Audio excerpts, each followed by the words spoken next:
Kavyam, poetry that is heard. So, Drishya Kavyam basically refers to drama, Natya, etc. And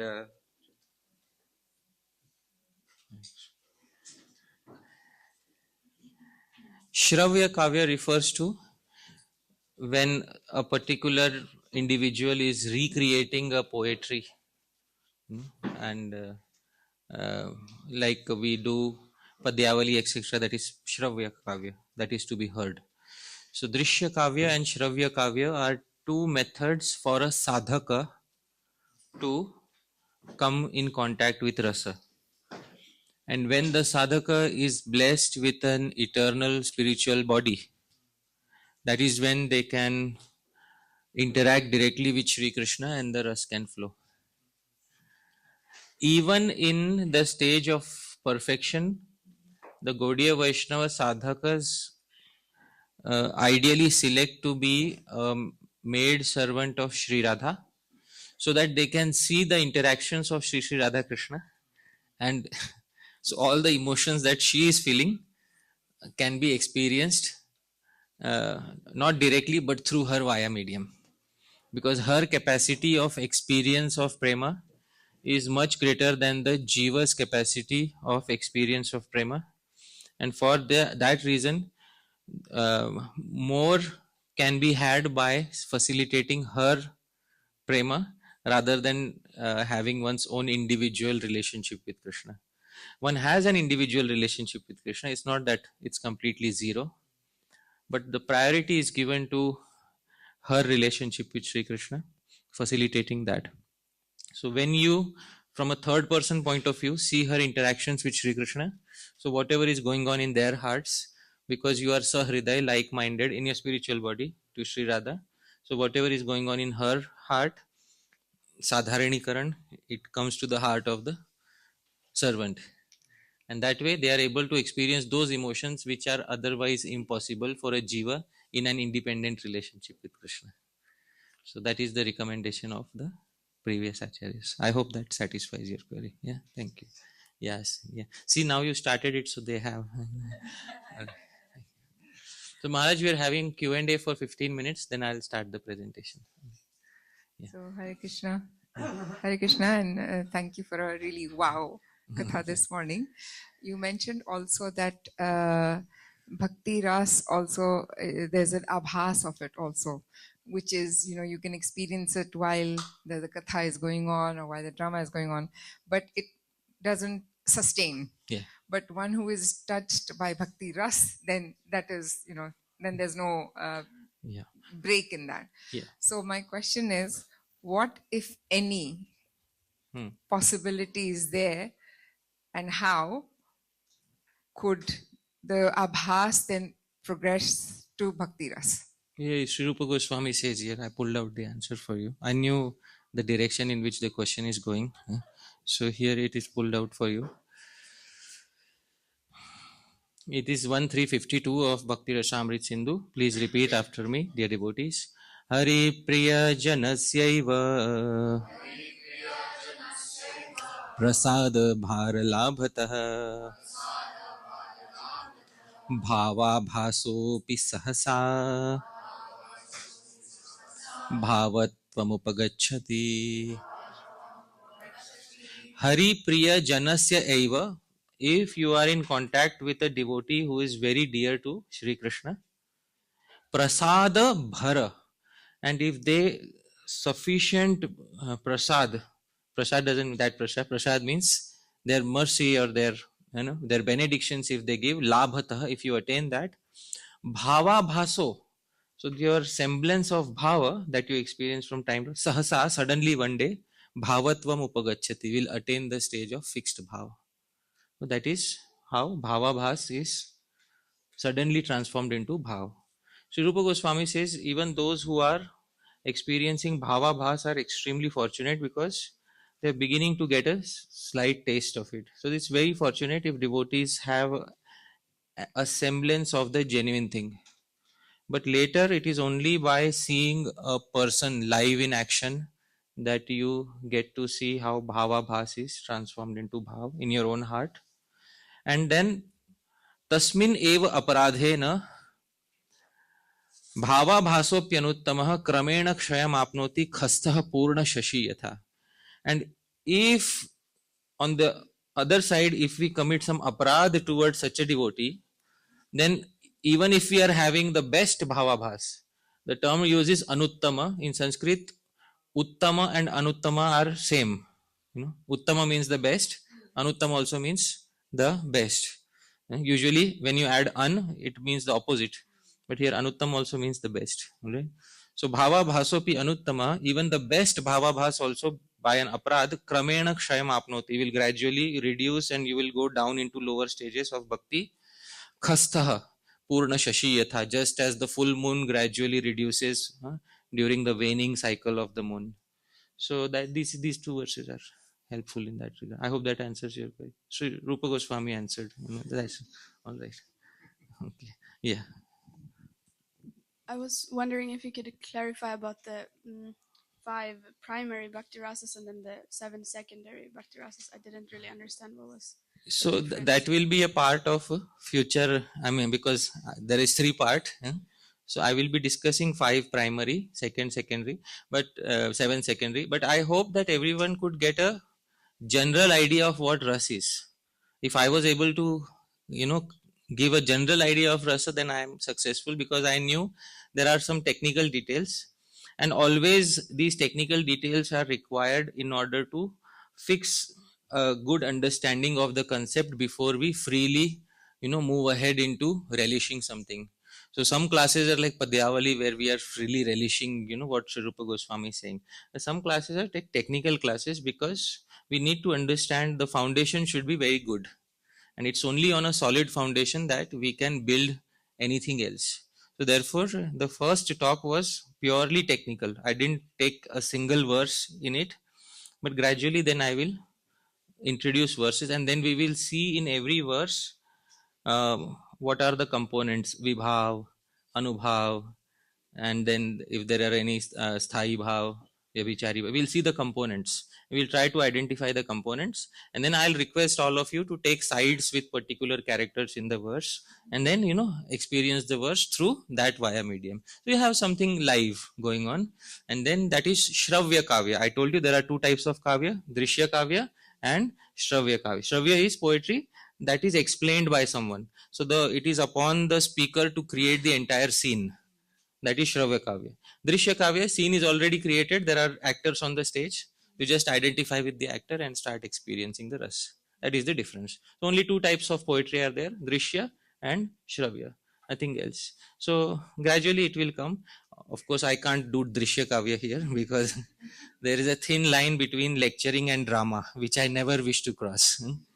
But this is Shravya Kavya. Shravya Kavya means I will try to recreate the scene as much as possible. All right. So I think for Vaijayanti Mataji, will come to you. Yeah. Krishna, just the subject of Sadharani Karana, where do we find it? Where is Sadharani Karan? You'll find it originally in Natya Shastra, Sahitya Darpan, Kavya Prakash. These are the original places. What is Sadharani Karan, for those of you who could not hear it in the lecture? When a particular actor on the stage is playing a particular role and the audience starts identifying with that actor, so whatever rasa is going on in the heart of that actor, a generalized version of that rasa also flows in the heart of the audience. So this is called generalization, Sadharani Karan. So generalization is the English equivalent, Sadharani Karan. Why generalization? Because the person on the stage is considering himself as Bharat, but the person in the audience is not thinking of himself as Bharat. The person in the audience knows I am not Bharat. So he is seeing it from a third person point of view. So the emotions of the actor are certainly very intense, and a generalized version of that is passed in the heart of the like-minded audience who is empathizing. The English word is empathizing with the character on the stage. And therefore, since a generalized version of that emotion is passed, it is called general. In Sanskrit is Sadharana. That is what general means. So generalization is Sadharani Karan. That is what a generalization of that emotion takes place within the heart, and that is how rasa is experienced by sahriday, like-minded audience. And it's very important therefore to have a culture of dramas always in the devotee society. Sri Rupa Goswami always wanted to maintain that culture. So I remember in my childhood, my father took me to various dramas. One was a drama, Marathi drama, where a single person played 19 characters. Yeah, single person played 19 characters, and he was very expert in playing all. He played the character of a lady, and he would just change one or two clothes immediately on the stage, and he would play like this 19 characters like that. So the story was about an Indian man who gets married to a European girl, and there are cultural differences. And so he played, so the both families get together, and he played the role of the Indian family members and the European family members, and he played all the accents, and a single person did all of it. So it was, the main ras was hasya ras, so that was the main ras. So like this, if you have a culture of seeing drama, if you have had it in childhood, like Sri Rupa Goswami also in his childhood saw many dramas, so it becomes easier to relate to it. And if not, then always devotees can organize some dramas. Right? So I hope that answers. Yeah. So now we are speaking about natya, so drama, and I can match my heart or empathize my heart with the actor. What is happening in real relationships? When I empathize with my brother, for instance, he feels pain and I can experience his pain also. So this is also kind of Sadarani-karan. And my second question is, when we watch a drama and we watch a pathetic scene, then we feel pain and pleasure at the same time. But when we experience some pain in this world, in reality, then I experience it as only as pain. So Correct. Why is that? Yeah, therefore in the Sahitya Darpan, the author Sri Vishwanath Kaviraj says that in real worlds, real life events may be very painful. So you can't experience, because Sadharanikaran is related to experience of ras. And ras should not give you material pain. Ras should give you what? Pleasure. And the pleasure should not belong to this world. So therefore, in real life relationships, what is often painful becomes very joyous when presented through the via medium of drama. In real life relationships, you are sahriday, like-minded, and because that person is experiencing pain, so you are experiencing pain because you are like-minded. In a drama, even that person knows I am an actor, and even you know that he is an actor. So that person is also slightly detached from the real life events. So the via medium of drama transforms that painful event into a relishable one. And because you are in general connected to him, therefore you also experience a relishable version of a painful event. Real life we should not be. Real life is dukkhalayam ashashvatam. So that we cannot. Only through the via medium of drama does it change. And Sri Sanatan Goswami gives an example of this when he says that if you take your hand and put it in fire, the two things that will happen to your hand, it will burn and the color will get dark. And he said if you take the same hand and put it in freezing ice, it will burn and the color will get dark. But both experiences are coming from two opposite sources altogether. So externally, the devotee may be seen crying for Sri Krishna, like Sri Madhavendra Puri was crying, but the sources of both of them are completely different. The materialist cries due to distress, and the devotee cries due to experience of rasa, which is an extremely joyous experience. Right? Yeah. We'll go to Jai Jagannath Prabhu, then we'll come to, yeah.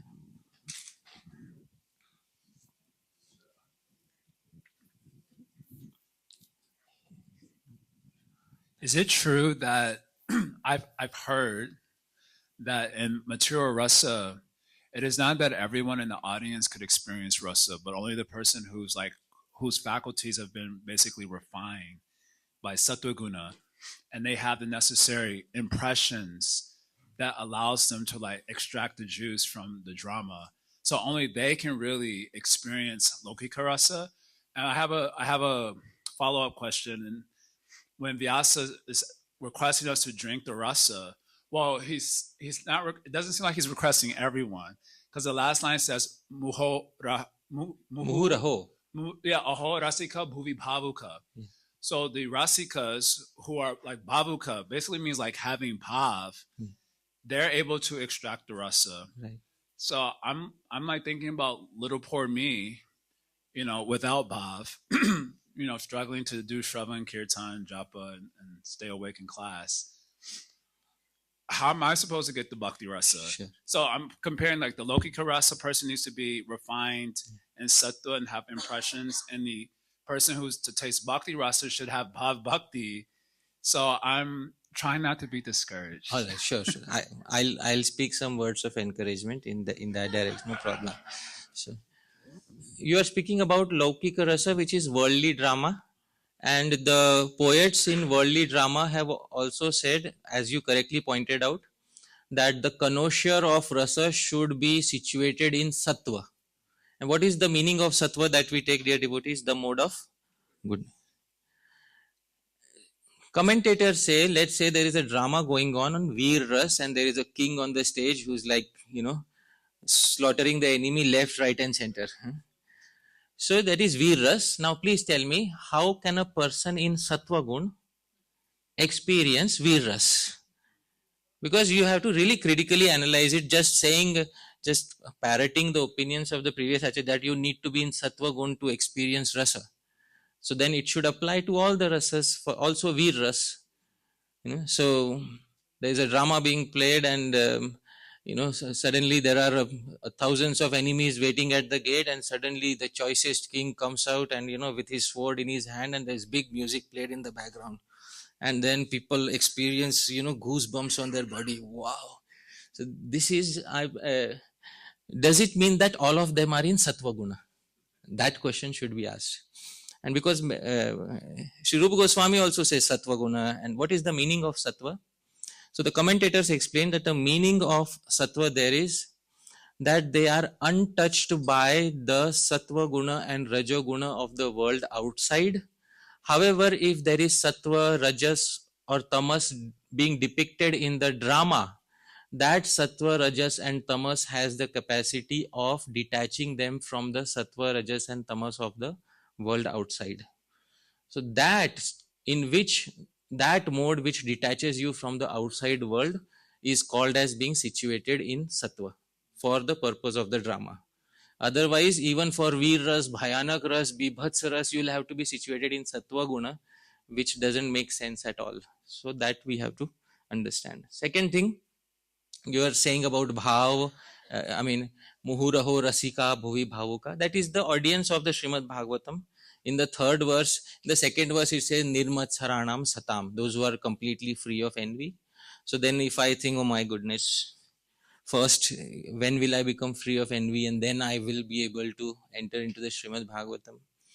So the Srimad Bhagavatam, the ideal candidate is that person, but otherwise, at least we should begin a culture of associating with those who are already situated on that platform. Rather than trying oneself that I'll practice sadhan bhakti for 20 years and then purification will suddenly dawn upon me. That technique doesn't work, because bhav bhakti is not something that is produced just by a mechanical movement of one's own senses. It comes from a person. It is very important to understand. Sri Rupa Goswami was also saying in this, Hari Priya Janasyaiva Prasada Bhara Labhata Bhavopi Sahasa Bhavatvam Upagacchati. It's only by Hari Priya Janasyaiva Prasada, it's only by the mercy of a devotee dear to Hari that Bhava Bhas suddenly changes to Bhav. So I think you came after this verse was shown. So this verse was being shown previously. So that is the standard technique, and previously all devotees used to do that. It's not, if a devotee around the time of Chaitanya Mahaprabhu wants to attain Bhava Bhakti, they'll go to Vrindavan and associate with the sadhus, rather than say, I'll stay here at home and struggle with my senses for 20 years. And then suddenly one fine day Bhava Bhakti will descend. So that was not the standard technique. Standard technique is Guru Padashrayas Tasmat Krishna Dikshadi Shikshanam Vishrambhena Guru Seva Sadhu Vartmanu Vartanam. So take shelter of a guru who is already situated on the path of Bhava Bhakti or Prema Bhakti.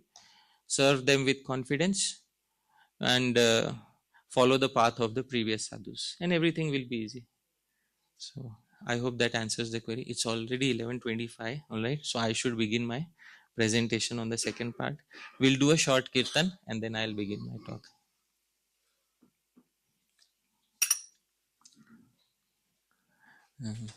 Prabhu, you also keep a mic with yourself.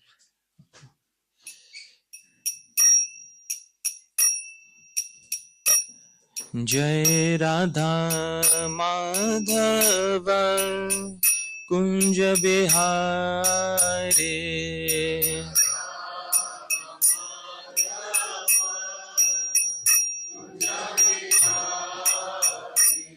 Jai Radha Madhava Kunja Bihari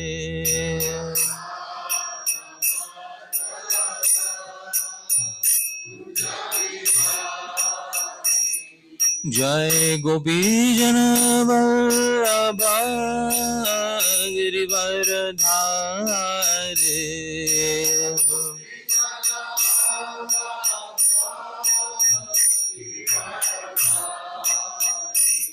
Jai Gopi Jana Vallabha Girivardhari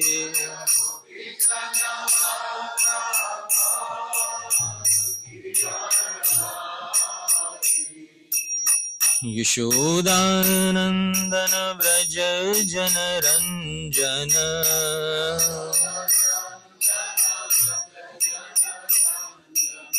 Yashodanandana Vraja Jana Ranjana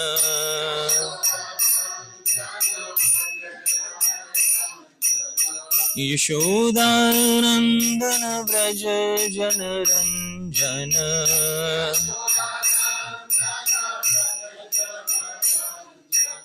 Yamuna Tira Vanachare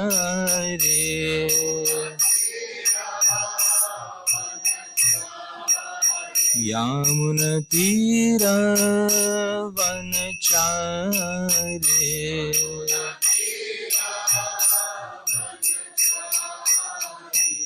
Jai Radha Madhava Kunja Bihari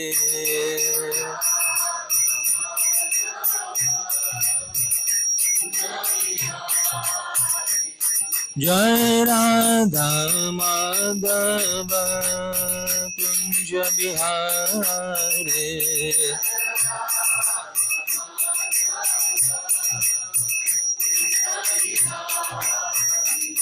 Jai Radha Madhava Radha Madhava Radhe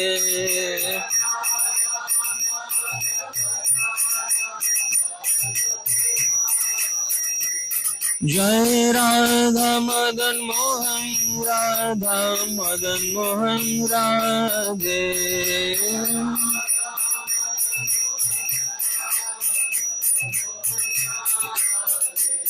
Jai Gauranitai Jaya Gauranitai Jaya Gauranitai Jaya Gauranitai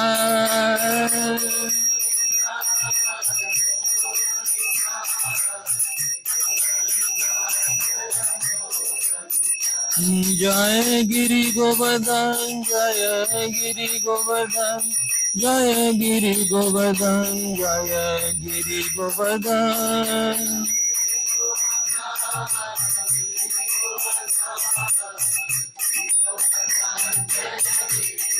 Jaya Prabhupada Prabhupada Prabhupada Jaya Prabhupada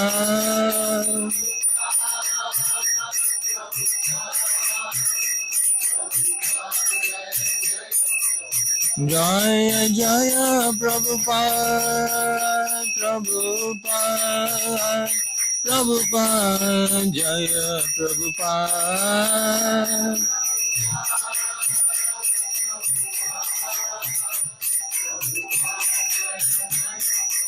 Jaya Jaya Gurudev Gurudev Gurudev Jaya Gurudev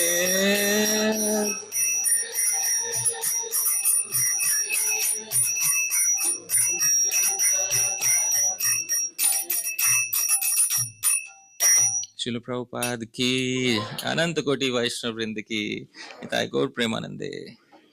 Thank you once again, dear devotees. Welcome to the afternoon session. I hope all of you had good prasadam, and I hope that the first session on introduction to Bhakti Rasa was helpful for all of you in some way in the understanding of the concepts of Bhakti Rasa. But today, now we are going to move ahead into the second seminar for today, which is the fundamentals of Shri Krishna Smaranam. Believe it or not, our society is named around Smaranam, International Society for Krishna Consciousness, and consciousness has one function, that is Smaranam. As I said yesterday in the introduction, Sri Narottam Das Thakur says, Manera Smarana Pran. The life of the mind is Smaranam, and Maharaj added to it very wonderfully by saying that just as vultures eat a dead animal or vultures eat a dead human being, similarly the vultures of Kama, Krodha, Lobha, etc. will eat a mind which is dead due to not performing Shri Krishna Smaranam. So it's a very wonderful realization that Maharaj shared yesterday. Dear devotees, why is Smaran required? What is the importance of Smaran for us? Isn't Japa, Kirtan and Shravan enough? Why do we need Smaran separately? All of this we will try to discuss, dear devotees. But before we begin, we will have Mangalacharan very quickly. Most of us know these verses. You can kindly sing along with me. Om Ajnanatimirandhasya Jnananjana Shalakaya Chakshurunmilitam Yena Tasmai Shri Gurave Namaha.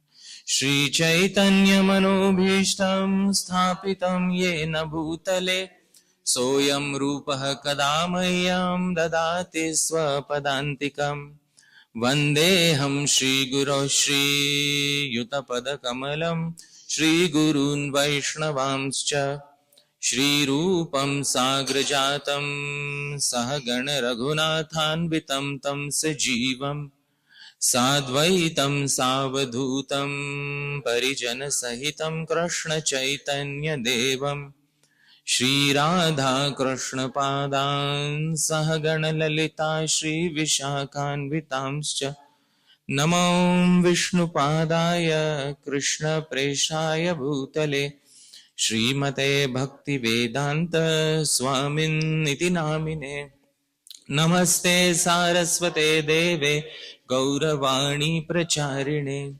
Nirvishesha Shunyavadi Paschatya Desha Tarine Namo Mahavadanyaya Krishna Prema Pradayate Krishnaya Krishna Chaitanya Namne Gauratvishe Namaha. He Krishna Karuna Sindho Dina Bandho Jagatpate Gopesha Gopika Kanta Radha Kanta Namostute Tapta Kanchana Gaurangi Radhe Vrindavaneshwari Vrishabhanu Sute Devi Pranamami Hari Priye Vancha kalpatarubhyascha kripa sindhubhya eva cha patitanam pavanebhyo vaishnavebhyo namo namaha. Jai Shri Krishna Chaitanya Prabhu Nityananda Shri Advaita Gadadhara Shri Vasadi Gaura Bhakta Vrinda. Hare Krishna Krishna Krishna Hare Hare Hare Rama Rama Rama Hare. Srila Prabhupada ki jai. Ananta Koti Vaishnava Vrinda ki jai.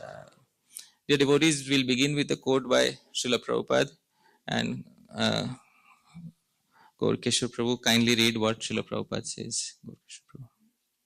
There are many regulative principles in the Shastras and directions given by the spiritual master.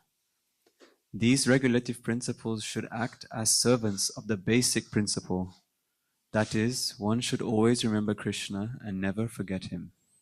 And this, dear devotees, is the central principle of all devotional literature, all devotional pursuits. We should remember Krishna and never forget him. And dear devotees, this is what Sri Rupa Goswami has also told us in the Bhakti Rasamrit Sindhu. And this fundamental instruction in the Bhakti Rasamrit Sindhu we have studied many times, but let us see once again. Please repeat after me. Smartavyah satatam Vishnu Vismartavyo na jatu che Sarve vidhi nishedhasyur Etayoreva kinkarah. Vishnu satatam smartavya. Vishnu should always be remembered. And how should Vishnu be remembered, dear devotees? Favorably or unfavorably? Because the Bhakti Rasamrit Sindhu begins with Anyabhilashita Shunyam Jnana Karmadi Anavritam Anukulyana. And what is the meaning of Anukulyana, dear devotees? Favorably. And that Anukulyana carries forward to the rest of the Bhakti Rasamrit Sindhu. In grammar, you have what is called Adhikar Sutra. Adhikar Sutra means a particular thing is spoken which extends its application to the entire text. So, in the Bhakti Rasamrit Sindhu, when Sri Rupa Goswami says that favorable execution of bhakti should be done, so that favorability extends to the entirety of Bhakti Rasamrit Sindhu. So, Vishnu should always be remembered, and favorably is coming from the background. Favorably, and Vismartavyo na jatuchit. Jatuchit means kadachit. At any point of time, Vishnu should never be forgotten. Vishnu here basically refers to Shri Krishna. So, sarve vidhi nishedhasyur etayor eva kinkara. All rules and regulations, all positive reinforcements are the servant of always remember Krishna. All negative reinforcements are the servant of never forget Shri Krishna. A question is asked often, couldn't Sri Rupa Goswami would just have said always remember Krishna and finished it right there? What is the need of separately saying never forget Krishna? Isn't it enough, dear devotees, to say always remember Krishna? Yes. Why say never forget Krishna? Yes. Sometimes things are said repeatedly to enough stress. Okay, to give enough stress, all right, that is one good reason, that things should be said repeatedly, to give enough stress. Then the stress should have been given only on the positive.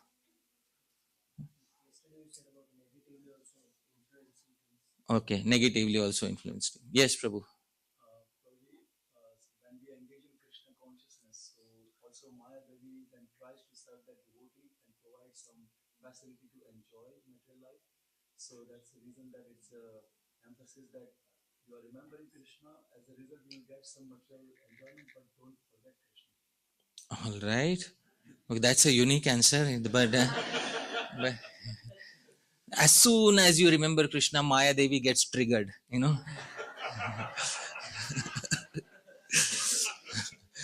But all right, I can go along with that because all right, Vikram Keshri Prabhu.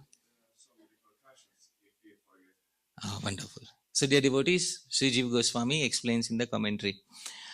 So, I'll explain in modern terms what Sri Jiva Goswami has told in the commentary. For example, you go to a school and the teacher says to the students, tomorrow is annual day, the most important day of the entire year. Tomorrow, everyone should remain present. Tomorrow, no one should be absent. And you just say tomorrow everyone should remain present. Why do you say no one should remain absent? So the indication is that if you remain present tomorrow, all auspiciousness will come to you. And if you dare to remain absent tomorrow, all inauspiciousness will come to you. I hope you are able to understand. So similarly, to emphasize that by remembering Sri Krishna, all auspiciousness will come to you, and by forgetting Sri Krishna, to warn that all inauspiciousness might come. Therefore, the same clause is spoken in a positive manner and in a negative manner. I've highlighted a term there, dear devotees. Which term is highlighted there? Satatam. What does Satatam mean? Always. Remember. So, dear devotees, how many of us are able to fulfill this requirement of Sri Rupa Goswami? Please raise your hands. Or how many are able to remember Sri Krishna 24 hours a day, not even a single moment wasted, without... Yeah, he knows the cheat code. Huh? He knows the workaround. But dear devotees, how many are able to remember 24 hours a day without a single break? Is it possible? No, because 8 hours is sleeping, or 6 hours, at least, dear devotees. So Sri Vishwanath Chakravarti Thakur specifies what constant remembrance means. Please repeat after me. Satatam prati aham na tu pratikshanam tasya asadhyatvena. So Satatam means prati aham, means regularly every day. Doesn't mean every single moment. Why? Because tasya asadhyatvena, it is impossible for the practicing devotee to fulfill this requirement. So please tell me, dear devotees, how many of you are now following the requirement of Sri Rupa Goswami? How many are remembering at least once a day Krishna? Please. Yeah. Oh, wonderful. Hari Bol. See how merciful Srila Vishwanath Chakravarti Thakur is, He brought the verse within our reach, dear devotee. Yeah. So these are wonderful, explanations by our acharyas. And therefore, we should remember Krishna at least every day. All right. I would like to add, Sri Vishwanath Chakravarti Thakur said every day, but I'd like to add something at least, not at most. I hope you, because people will remember only once every day and they will say, I'm doing Satatam. But what is the intention of Srila Vishwanath Chakravarti Thakur is at least once a day, and then you can do more as and when you have the required time. Dear devotees, the term Smaranam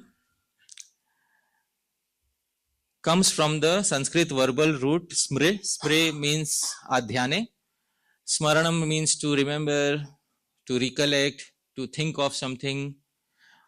This is what the term Smaran refers to. And in this act of Smaran, in my practice of Krishna Bhakti, I have come across various doubts by various devotees who express these doubts from time to time. The first doubt is in front of us. Kirtan is the Yuga Dharma and there is no separate need for Smaran. Please raise your hands, all the Kirtan supporters. Please raise your hands. How many of you feel aligned with this thought? And don't hesitate to, disagree with Hari Parshadas. Yes, we believe in Kirtan. There is no separate need for Smaran. Please raise your hands. See, there are a few hands. Yeah. So it's a good assembly when there's a good challenge, dear devotees, and there should be some differences of opinion in the assembly, and which is very good. Kirtan is the Yuga Dharma, so there is no separate need for Smaran. Dear devotees, Sri Chaitanya Mahaprabhu came in Kali Yuga to inaugurate what? Kirtan. So I told you when I first gave this seminar, one of the doubt was, why are you even having this seminar? Because Sri Chaitanya Mahaprabhu came to inaugurate Kirtan. And why are you having a seminar on Smaran? So that was one of the doubts, why even have a seminar on this topic? Because Smaran is only for those who are very, very advanced after 30 years of scrubbing yourself on the path of Shravan and Kirtan. Then maybe you should even think of Smaran. How many of you have come across this opinion? Please raise your hands. Yes. Isn't it? So don't jump too fast, all right? After 30 years, don't jump too fast. Or don't run too fast on the path. In fact, the Srimad Bhagavatam says one can run with one's eyes closed on the path. That is what the Srimad Bhagavatam says. But then often you hear opinions like, don't run too fast on the path, otherwise you'll trip over.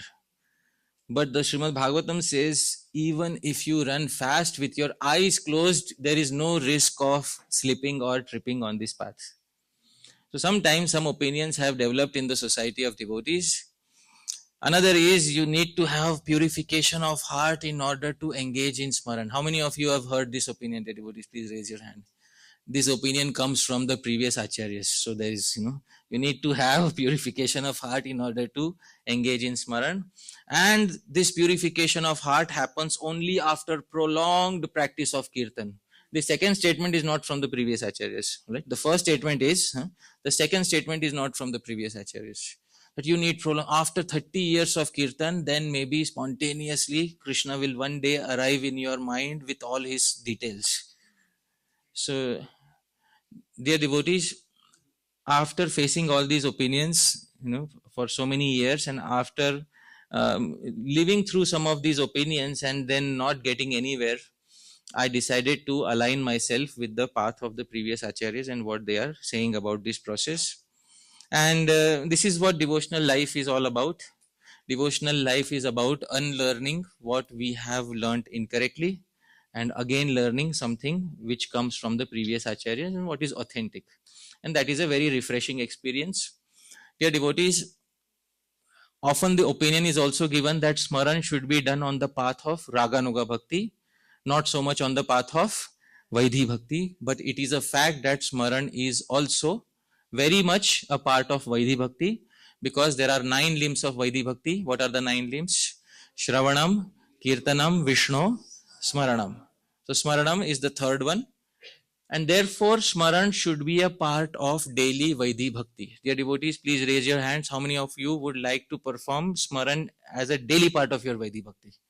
We can learn it today, dear devotees. And here is what the Hari Bhakti Vilas says about Smaran as a daily injunction. Please repeat after me. Brahme muhurta utthaya Krishna Krishneti Kirtayan Athechan Paramam Shuddhim Murdhni Dhyatva Guru Padau Stutva cha Kirtayan Krishnam Smaramschaitadudiraye Brahme Muhurta Utthaya. We should wake up at which time, dear devotees? Brahma Muhurta.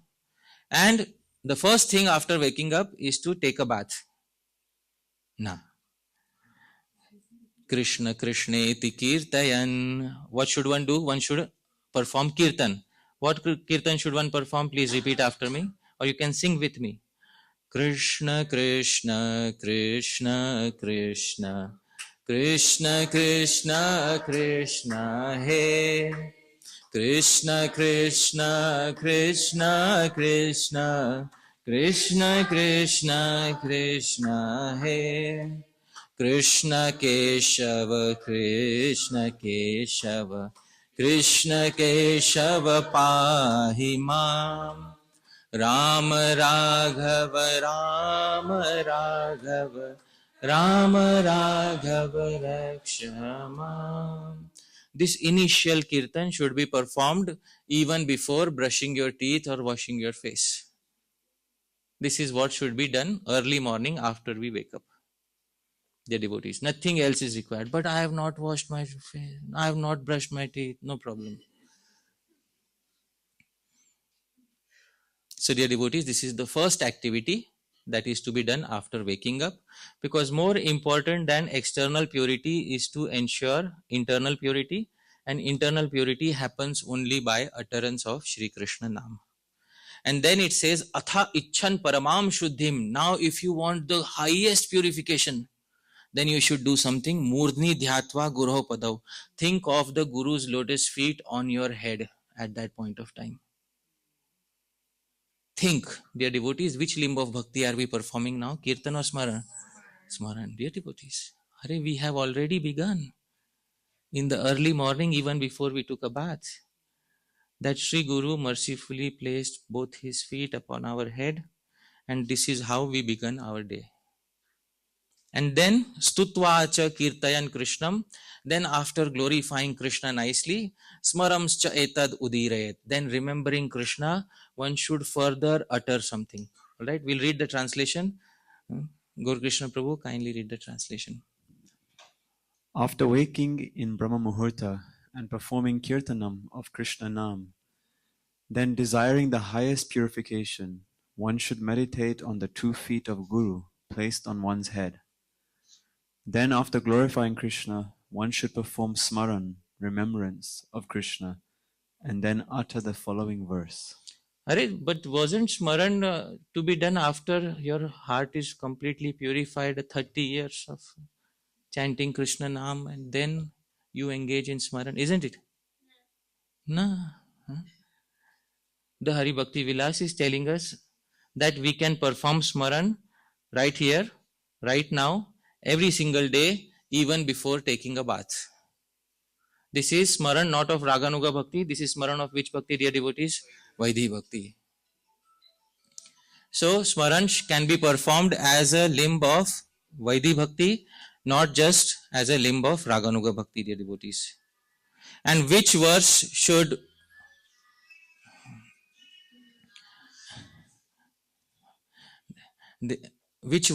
one recite while after remembering Sri Guru? And then in order to facilitate remembrance of Sri Krishna, one should recite a particular verse. The Hari Bhakti Vilas recommends this verse. This is one of the final verses of the 10th canto of Srimad Bhagavatam, which summarizes Sri Krishna's pastimes in a single verse. Verse is in the meter Malini. I'll try to sing. Please repeat after me. Jayati Janani Vaso Devaki Janmavado Yaduvar Parishad Svai Durbirasyanna Dharmam Sthirachara Vrijinagna Susmita Shri Mukhena Vrajapura Vanitana Vardhayan Kamadevam. This is the verse that is supposed to be recited early morning. Believe it or not, Srila Prabhupada also, when he was training new devotees in the initial days, he gave this sequence of remembering this particular verse. In tomorrow's talk, I will specify what Srila Prabhupada said exactly on these lines. But today we will hear it from Hari Bhakti Vilas. So, Jayati Janani Vaso. That is Sri Krishna, who is Jananivas, who is the indwelling super soul of everyone. Jayati, he reigns supremely victorious. Devaki Janma Vado, then think about him taking birth from Devaki. Vado, some people have spread the rumor that he took birth from Devaki, but actually he took birth from whom? Sri Yashoda. Devaki Janma Vado. There is a vad going on, there is a rumor going on that he took birth from Devaki. What the verse actually means is, he is unborn.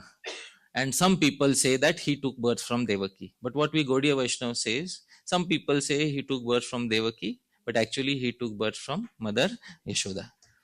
Yaduvara Parishad Swair, and the Yadus, the best of the Yadus are his associates, and in that assembly of Yadus, Swair Dor Bhyam, using his 2 arms, Asyan Adharmam, he is destroying Adharma. Sthirachara Vrijinagna Susmita Shri Mukhena, then meditate on his smiling face, and by his smiling face he destroys the sins of all moving and non-moving entities. And the best thing is, Vrajapura Vanitanam, for the gopis of Vraja, Vardhayan Kama Deva, he increases amorous desires within their heart. This is the early morning meditation that has been given for everyone, all of us, including those who are performing Vaidhi Bhakti. Every single day this meditation should be done. Here is the translation. Kindly read. That Sri Krishna, who is the indwelling supersoul and exclusive refuge of all individuals, who is unborn yet renowned as being born from Devaki, who has the mighty Yadus as his eternal associates, who vanquishes all irreligiosity by the might of his own arms, who causelessly destroys all the distress of the moving and non-moving entities, and who increases loving desires of the damsels of Braj by his beautiful smiling face, reigns supreme. So this is early morning meditation on Sri Krishna. But dear devotees, weren't we supposed to have purification of heart before we engaged in Smaran? So where did that consideration go? It's very important to understand. Purification of heart is not a lengthy process which happens after 30 years of practice. Purification of heart is also immediate, and dear devotees, it is specified by the Acharya Sri Sanatana Goswami. Like say here, Sri Jiva Goswami specifies here, please repeat after me. Nama smaranam tu shuddhantah karanatam apekshate. That smaran of Nam or smaran of any type expects purity of consciousness.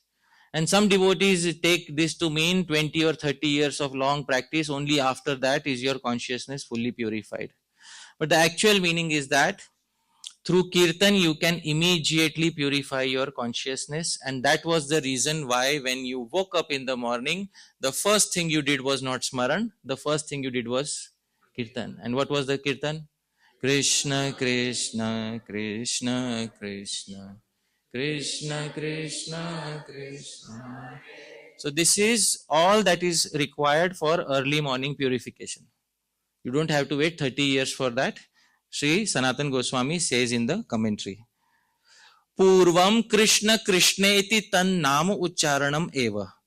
Initially one should utter the name. Which names, dear devotees? Krishna, Krishna. Adhunatu shuddhi anantaram. Then after having attained purification, dear devotees, purification was attained immediately or after 30 years? Immediately. Says who? Sri Sanatana Goswami. So on the strength of his statement, you can very clearly identify thereafter having attained purification, one should specifically perform kirtan of the forms, pastimes by reciting important verses from the Bhagavatam. He says, Sri Bhagavatadi Shloka Pathena, Rupa Lila Visheshana Kirtanam. And then he says, Tad Udiranam Eva Kirtana Smaranatmakam. Then remove the border between Kirtan and Smaran, and whatever pleases your heart, you engage in Kirtan and Smaran according to your choice. This is what he says. Please read the translation, Prabhu. Initially, one should utter the names Krishna, Krishna. Then, after having attained purification, one should specifically perform kirtan of the form, pastimes, etc. by reciting important verses from the Srimad Bhagavatam. Reciting these names, forms, qualities, pastimes, etc. itself is kirtan as well as smaran. So please tell me, dear devotees, are all of us eager to perform daily smaran? Yes. So please let us have one takeaway from this, that every single day we will ensure early morning purification by performing what? Kirtan. And is that purification, do you need prolonged kirtan or can you have purification by immediate kirtan? Immediate. And after that immediate purification, you can directly engage in something. What can you engage in? Smarana. That is Vaidhi Bhakti. As it is given by the previous acharyas. So please let us remove this misconception from the mind that Smaran comes after 30 years. Smaran on the path of Raganuga Bhakti in a very specific mood in relationship with Sri Krishna may take 15 or 20 or 30 years. But Smaran as a daily practice for the purification of the mind does not have to wait for 15 or 20 years. And therefore, every devotee should understand and practice this. Dear devotees, Smaran is for everyone. Sri Jiva Goswami says in the Bhakti Sandarbha, select your level of Smaran according to your level of advancement, and then you can very easily remember Sri Krishna according to the level of advancement that we are on. Smaran comes in 5 levels, not in one single level, dear devotees, and the 5 levels of Smaran are given by Sri Jiva Goswami in the Bhakti Sandarbha. The 5 levels are in front of us, dear devotees. I'll speak the first level.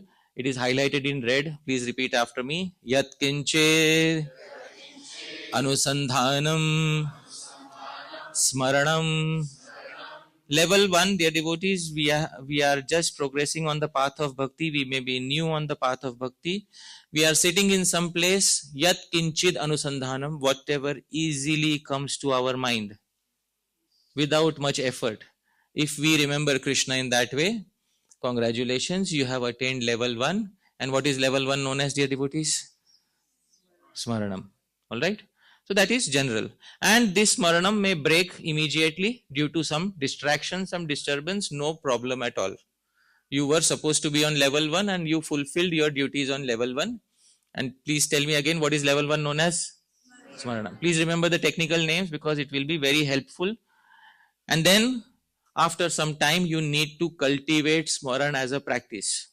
And then Sri Jiva Goswami says, let's move ahead.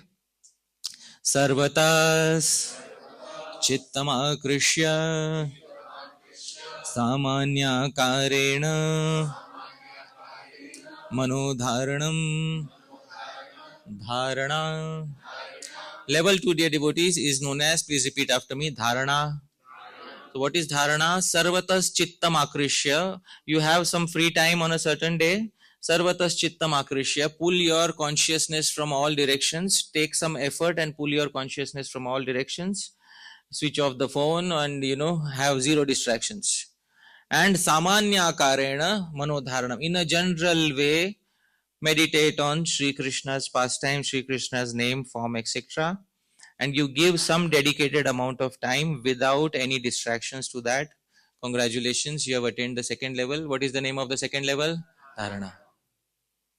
So please tell me, isn't this a sort of practice? Isn't this sadhan bhakti? So just as we practice japa, also we have to practice some daily smaranam. That is very important. So that is dharana. Then you will become attached to the process. Gradually you will want to have specific choices in your remembrance. Then you will select a particular form, a particular name, a particular pastime, a particular associate.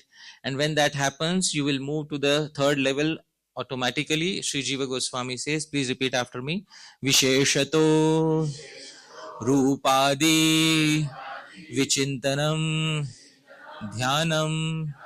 So dhyan is level 3. Visheshato, specific meditation on form, pastimes, etc. Because now you've developed a taste for specific form, specific pastimes, etc. You won't ask the question, which form should I select? Which pastime should I select? If you're still asking those questions, you are on level 2, dear devotees. When you develop a spontaneous taste by your own, then you will select those forms and then you will go for this level of meditation, which includes previous levels but is more concentrated on specific forms. What is the name of level 3, dear devotees, once again? Dhyan. Then, dear devotees, after practice of dhyan for some time, then it will start coming back to you naturally. And Sri Jiva Goswami says, Amrita Dharavat Avichinnam Tadhruvanu Smriti. Amrita Dharavat, like a stream of condensed nectar, is never broken. Like a stream of condensed honey never breaks. Similarly, unbroken concentration, meditation upon specific form, pastimes, etc., when it happens naturally with us, it becomes known as Dhruva Anusmriti. Dhruva means fixed, Anu means repeated, Smriti means remembrance. Fixed, repeated, remembrance. Dhruva, Anu, Smriti. That is the meaning. And finally, dear devotees, the goal of life, or the goal of all smaran, dear devotees, please repeat after me. Dhyaya matra sphuranam samadhiriti. So the final stage to be achieved is samadhi. And samadhi means when only the object of meditation remains in your mind and nothing else of the world disturbs you. Dear devotees, that is known as what? Samadhi. We have heard such a thing before. When a person truly experiences rasa, everything else in the world becomes detached from them and they start fully identifying with that particular character on the stage. And their only sole focus is on the character on that stage and everything else is forgotten. If that character is Sri Krishna, dear devotees, rasa allows you to experience samadhi very easily. I hope you're able to understand. So samadhi means when everything else is forgotten, only the object of meditation, Sri Krishna, remains in the mind, and rasa is the perfect via medium of experiencing that samadhi. So dear devotees, Sri Krishna has placed the condition of death on which particular limb? Antakale cha mam eva japan kirtan khadan piban pashyan. No. Antakale cha mam eva smaran muktva kalevaram. And dear devotees, smaran is on how many levels? 5. Which one of these levels was Sri Krishna speaking about when he was making that statement? Samadhi. Because some people are thinking, I'll casually remember Krishna at the moment of death. Somebody will pull out a photograph in front of me, and looking at the photograph, I will leave my body. And Krishna, I fulfilled the condition. Antakalecha, Yeah, it's your headache now, Krishna. I fulfill my part. So that is not the case, dear devotees. The verse in the Bhagavad Gita says, Antakalecha mam eva. Eva means only Sri Krishna should be remembered. Nobody else should be there in one's mind at that time. And that happens on which level? Does it happen on level 1 or level 5, dear devotees? Level 5. So samadhi should be attained before one is able to perfect their life in relationship with Sri Krishna. So that is very important for us to understand, dear devotees. There is always a tug of war between Smaran and Kirtan. Please raise your hands. How many? See, I am from the Smaran group. I am already taken sides. All right. Please raise your hands. How many of you are with me? Smaran is the best. Please raise your hands. Smaran is the best. All right. So I have a few devotees with me, and I am going to support your argument, dear devotees. All right. In the Brihad Bhagavatamritam, this statement is made, dear devotees, by the residents of Tapahaloka. Please repeat after me. Bhaktau navavidhayam cha mukhyam smaranam evahi tatsamagrendriya shrestha manovritti samarpanam. Bhaktau navavidhayam cha mukhyam smaranam evahi. Of the 9 kinds of devotional service, says Pipala and Muni, the best one is what, dear devotees? Smaranam. How many of you agree with Pipala and Muni? See, you disagree. So many disagree with Pipala and Muni.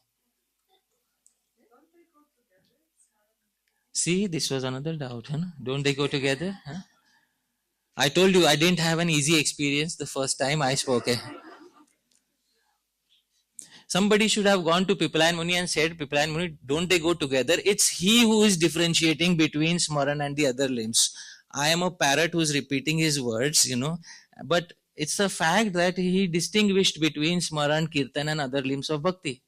And obviously there is some sort of a tension between the various limbs, because when I ask devotees, what do you prefer, Kirtan or Smaran? Devotees don't say it's the same. Devotees end up taking sides, isn't it? Huh? How many prefer Kirtan as the best limb of Bhakti? Please raise your hands once again. Now we're confused. Yeah, now they're confused. Yeah. Now they're confused. But when I bring out the Kirtan verses, then they'll be more confident, dear devotee. So it's very important to understand that there is this tension between Smaran and Kirtan, and there must be. Otherwise, how will we have devotees take different sides and devotees glorify different processes? It's very important that there must be this dynamic tension between Smaran and Kirtan. And therefore, dear devotees, when Gopakumar ends up going to Vaikuntha, he meets with the opposite opinion, dear devotees. Now, before I specify the verse, here is your last chance. How many feel Kirtan is the best? Please raise your hands. See, there are few more confident individuals. So the residents of Vaikuntha end up saying the following to Gopakumar. Please repeat after me. Manyamahe kirtanameva sattamam lolatmakaika swahridi spurat smrite vachi swayukte manasi shrutau tatha Divyat parangapyupakurvadatmyava Manyamahe, we think. The residents of Vaikuntha say, we consider Kirtan Sat Tamam. Sat means good, Sat Tara means better, Sat Tama means the best of all the processes. And Lola Atmaka Ekasva Hridi Spurat Smrite. It is better than Smaran because Smaran appears only in one's fickle mind and heart. And Kirtan is easily possible on the tongue. How easy it is, dear devotees, to sing loudly Krishna, Krishna, Krishna, Krishna, Krishna, Krishna, Krishna. Was your tongue flickering, dear devotees, like your mind flickers? No, no. So please tell me, what is greater, Smaran or Kirtan? We have the same Shastra where devotees are taking sides with Smaran and Kirtan. And he says, for Kirtanam harnesses not only the faculty of speech, which it engages directly, but also the mind and sense of hearing. So Kirtanam engages three senses: speech, ears, and ultimately the mind. And how many senses does Smaranam engage? Only the mind. And how many people does Smaranam engage? Only one, the person who is performing Smaranam. And how many people does Kirtanam engage? Unlimited. So which one is greater, dear devotees? Please raise your hands. How many of you feel Kirtanam is greater now? Huh? Oh, wonderful. You see?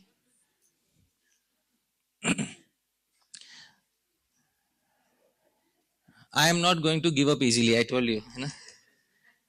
The same residents of Vaikuntha say Smaranam may also be better in some cases. So, may be better.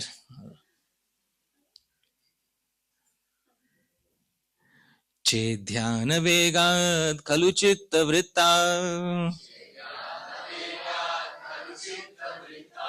antar bhavanti indriya vrittayasta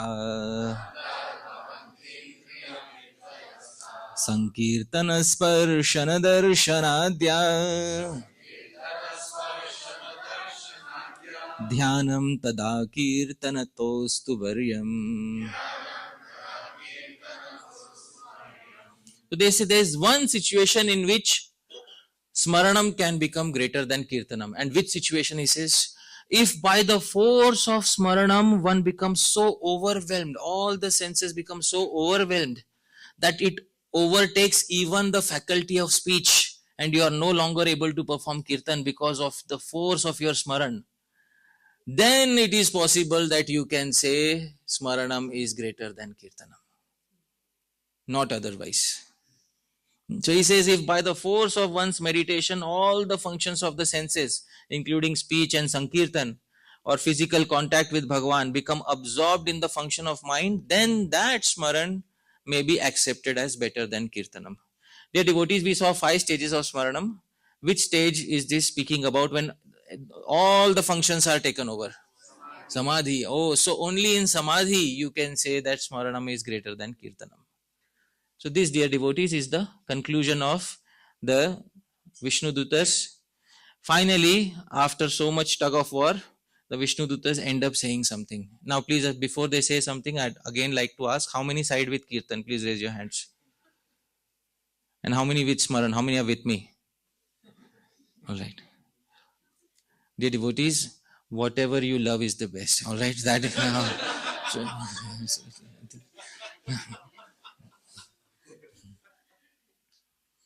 Pritir yato yasya sukham chayena samyak bhavet tad rasikasya tasya tat sadhanam shreshtatamam susevyam sadbhir matam pratyuta sadhya rupam. Pritir yato yasya, by that process by which you get priti, whichever process you use is easiest for you to get prema, and sukham chayena, and that process which gives you sukha. What is sukha, dear devotees? Happiness. Whichever process gives you happiness. It's a democratic world. Select your process. Samyak bhavet tad rasikasya tasya. That rasika should take pleasure in that process. Tat sadhanam shreshtatamam. For that particular individual, that sadhan is the best. Shreshtatamam. Susevyam. They should serve that process. Sadbhirmatam. This is the opinion of all sadhus. Pratyuta sadhya rupam. And it is the best method to achieve their goal, dear devotees. So, Prabhu, can you kindly read? Whatever the devotional method by which a person with true spiritual taste feels satisfaction and complete joy, that is the method saintly authorities deem most excellent and effective for them. It is not only the best of methods, but the very aim of their endeavor. Ideally, we should pause at this Siddhanta. But even after this, there are some devotees who will say, but Prabhu, but I think Kirtan is still greater. The Vishnu Dutas have said, whatever you love is the best. But there are still devotees who will lobby for their respective limb of bhakti and who will try to pull others into their limb of bhakti forcibly against their will. So I say sometimes in India, all masala is not garam masala. Dear devotee, all right? Huh? Very important to understand. That all masala is not garam masala and all forms of bhajan may not appeal to everyone. Please tell me, dear devotees, should everyone agree to one rasa or should devotees have different rasas when they eat food? What should different rasas? So similarly, dear devotees, even in case of limbs of bhakti, you are allowed to make a free choice according to your particular desire. In tomorrow's presentation, I will show from the previous acharyas how they give you a free choice of selecting whichever limb of bhakti you wish to have for your advancement on the path. And that limb of bhakti should be communicated to the Guru and the Guru blessing should be sought from the Guru for executing that particular limb of bhakti. The Guru will in general say perform Shravan Kirtan, but besides that the devotee also has their freedom to select their specific limb of bhakti. In fact, both limbs should nourish each other. Dear devotees, please repeat. Sankirtana dhyana sukham vivardhate. Dhyanacha sankirtana madhuri sukham. Anyonya samvardhakatanubhuyate. Smabhistayostadvayamekαμevata. So you may be a lover of Sankirtan, so select Sankirtan first. But what is the aim of Sankirtan? Sankirtana dhyana sukham. By Sankirtan you will get the happiness of Smaranam. So Sankirtan increases your happiness of Smaran.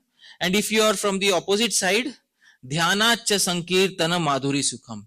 Use your Smaran to engage in Kirtan, dear devotees. So either you use your Sankirtan to facilitate your Smaran or you use your Smaran to facilitate your Sankirtan. Let Sankirtan and Smaran be the yin and yang of your devotional life. You know what is yin and yang? Huh? So let it be your yin and yang of your devotional life so that both of them complement each other perfectly and that there is no disharmony and you never feel in your mind that right now I'm performing Sankirtan, it is not my favorite limb of bhakti. Never feel like that in your heart. Or right now I'm engaging in Smaran, that is not the most ideal limb of bhakti that I wish to do. Never think like this. Let both limbs complement each other. Here is the translation, Prabhu.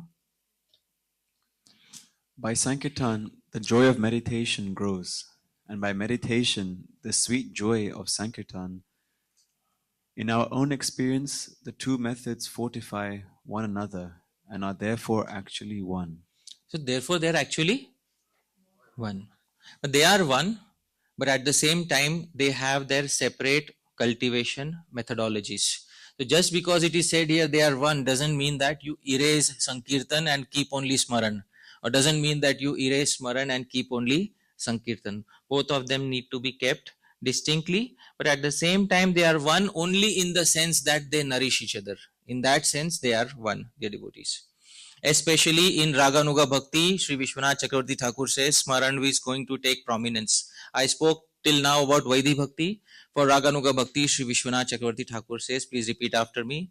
Smaranasya Atra Raganugayam Mukhyatvam Ragasya Manodharmatva.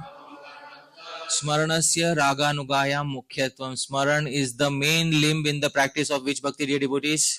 Raganuga Bhakti. Because Raganuga Bhakti, spontaneous attachment, is a function of, primarily it is a function of the mind. Ragasya Manodharmatvat. But don't use this statement to erase Sankirtan, because a few paragraphs later he will say something. Smaranasya Kirtanadhinatvam Avashyam Vaktavyam eva. Such smaran should always be understood as being dependent on kirtan, and kirtan should always be understood to be dependent on smaran. If you remove any one of them, your practice of Raganuga Bhakti or Vaidhi Bhakti will be hampered severely. Therefore, let both of these remain as perfect complementary limbs of Bhakti on the path of your personal progress. Dear devotees, this was the first part of our presentation. I am sure there are many questions, but I am requesting one thing. Please do not come to any conclusions unless you have heard all three parts of the presentation. All right, tomorrow we'll be diving deeper into this particular subject matter, and day after tomorrow we'll conclude this particular subject matter. Thank you very much. Yadatra skalitam kinchit vidvamsah purayantu tat. Yadatra saushtavam kinchit tad guroreva mene. If there are any mistakes in what I spoke, you are learned devotees, kindly correct any mistakes. But whatever was spoken correctly, it belongs to the Guru Janas, doesn't belong to me. Thank you very much, dear devotees. Srila Prabhupada ki jai. Ananta Koti Vaishnava Vrinda ki. Tagore Premanande. We already have a question from Jai Jagannath Prabhu. Only easy questions, Prabhu. All right? From Jai Jagannath Prabhu. I love challenges, but with It's not a challenging question at all. Just more of a seeking clarification. Yeah. I know when in the Bhakti Sundarbha, when Jiva Goswami introduces Smaranam, it's in the context of Vaidhi Bhakti. Right. And he gives us like a krama, like first hear the name, then the form qualities, and then kirtan the name, form, Namrup Guna Lila, and then Smaranam of the Namrup Guna Lila. I kind of want some clarification about that sequence that he mentions. And the reason is I've come in contact with a certain group of Vaishnavas who, I guess, make the claim that true Shravanam and like the deepest sense of the Gaudiyas produces simultaneously like aparoksha anubhuti, like direct encounter. They quote verses from the Bhagavatam like Swasukha Nabrita Cheta Stavyudistana Bhava. When Shukadev Goswami was in the forest, he heard the shlokas of Bhagavatam and had direct encounter with divinity, and that pulled him out of his Brahman realization. So the claim is that true Shravanam really is more or less non-different from Pratyaksha of that reality. And then therefore true Kirtanam includes Pratyaksha, true Smaranam includes Pratyaksha. So then the claim goes, you can't really progress to the further angas of these practices unless there's like perception, which didn't make sense to me, because then I was like, how can you move in the process? So I wanted a clarification about Jiva Goswami's intent on that krama, and with this sort of thing in the background. all right, so there is a sequence of Smaranam, Nama Smaranam, Rupa Smaranam, Guna Smaranam, Lila Smaranam specified in the Bhakti Sandarbha. That is because it is the most natural sequence, and all other Smaran is dependent on Nam, because you need the name of the person upon whom you are meditating. Whose qualities? Krishna's quality. Krishna is the name. Whose form? Krishna's form. So in this way, Nam Smaranam or remembrance of the name of Krishna forms the basis of all other forms of Smaranam. But having known the name of Sri Krishna, you can either have Krama Baddha, Srila Bhaktivinoda Thakur says, according to Krama, or Krama Mukta. Sometimes you can also break the sequence. There is no hard and fast rule in that. Nam Namakari Bahudha Nija Sarva Shaktis Tatrarpita niyamita smarane na kal. There is not even time or any specific rule fixed for smaran. And so even in the Bhakti Sandarbha, Sri Jiva Goswami will not put a stricture that this is the only way, otherwise you will have some negative reaction. He doesn't say like that at all in the Bhakti Sandarbha. So therefore, the recommended sequence of progress is Nam, Roop, Gun, Leela, and that is, it is indirectly indicated by the sequence that Sri Jiva Goswami has given. But he doesn't put a stricture on that this is the only way you have to progress, because Shastra will give other ways of progressing. That is, early morning, wake up, perform kirtan, and then you can remember Leela or you can remember his forms. So that there are no hard and fast rules in this particular department. But if somebody is saying that Shravanam produces direct perception, Kirtanam produces direct perception happens at the stage of Samadhi, which Sri Shukdev Goswami was on. The verses that they are quoting for Sri Shukdev Goswami is because Sri Shukdev Goswami had already attained the stage of Brahma Samadhi. And all the verses did were to pull him from Brahma Samadhi into Bhagavad Samadhi. He was Jivan Mukta already. And for a Jivan Mukta, you can still change your inclination. And that is what happened with Sri Shukdev Goswami. That is what happened with the 4 Kumaras when they went to Vaikuntha. Their Brahma Samadhi, it transformed into Bhagavad Samadhi. So quoting those examples is not really applicable to those who are practitioners on this path, because practitioners will not be immediately able to have that sakshatkar, that direct vision. And that direct vision comes only after one has prema, because there are 14 stages of progress given by Sri Vishwanath Chakravarti Thakur. Satam kripa mahat seva shraddha guru padashraya bhajaneshu spriha bhaktir anartha pagamastata nishtha ruchir atha sakti rathi prema atha darshanam. Darshan is 13th, prema is 12th. So you really don't get, you can quote that verse as an example, you don't really get to sakshat darshan. And in the Priti Sandarbha, Sri Jiva Goswami will differentiate between actual darshan and false, perceptions that occur from time to time. So he will also distinguish between sakshatkar and he will distinguish between sakshatkar abhas. Both things will be there in the Priti Sandarbha. So if you see that section of the Priti Sandarbha where sakshatkar and sakshatkar abhas are defined, you will find the distinction. The key point being sakshatkar truly happens after prema. Sakshatkar abhas may happen before prema. And that you can quote straightforward from the Priti Sandarbha if those Vaishnavas believe in Sri Jiva Goswami. But I don't know which group that is. But I think that will solve your query. All right. Thank you so much. I hope that satisfies your query to some degree. Thank you. Yeah. We have Manjari Mataji here.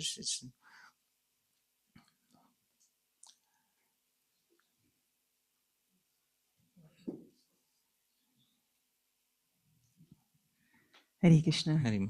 Thank you for the wonderful presentation, which is not always very deep, but also very relishable, the way you speak. When we speak about Smaranam, it's about remembrance, and we often want to make an effort to remember Krishna. So there are so many study methods, flashcards, mind maps, time gap. I know devotees who are trying to do this remembrance in a specific way. So what I would like you to reflect on is, what's the difference between memory, using or like memorizing a Krishna book story word for word, and when we speak about Smaranam? All right. So what is the difference between an intellectual memorization of Krishna's pastimes with what is Smaran? Smaran is usually translated as remembrance, but a better translation of Smaran would be reminiscence. So there is a distinction between these two terms, remembrance and reminiscence. Dear devotees, how many of you would like to reminisce something right now? Please raise your hands. Would you like to reminisce something? Sweet feeling in the heart. What is reminiscence? First I'll tell you. Reminiscence is remembrance with flavor. That is what reminiscence is. So I'll tell you something from ordinary day-to-day life. How many of you remember in your school, just before the summer vacation, you used to have an examination, and how many of you remember giving the final exam just before vacation? Please raise your hands.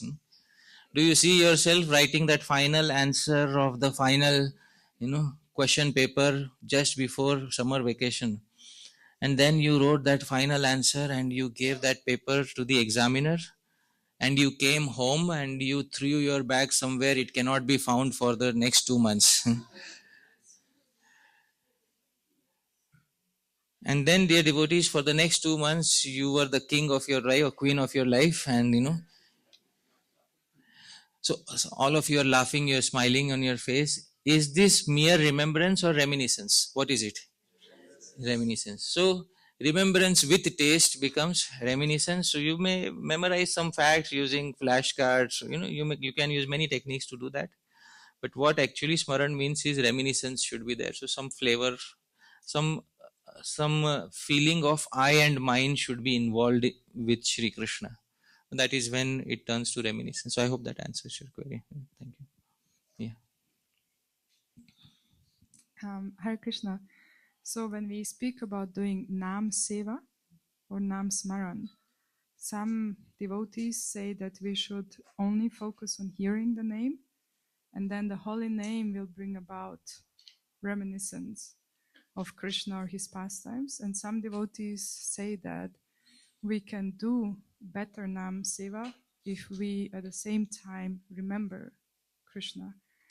And it's also about the taste, I guess. But what is your approach? So when we perform Nam Seva, by Nam Seva I mean Nam Kirtan Seva, there are some individuals who say just perform Nam Seva, Smaran will come automatically.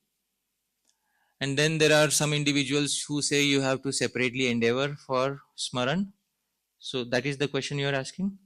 No, while chanting japa or singing kirtan, you at the same time think of Krishna. So the answer to that question is, it is given very clearly here, that Sankirtana dhyana sukham vivardate. By kirtan, dhyan will automatically come.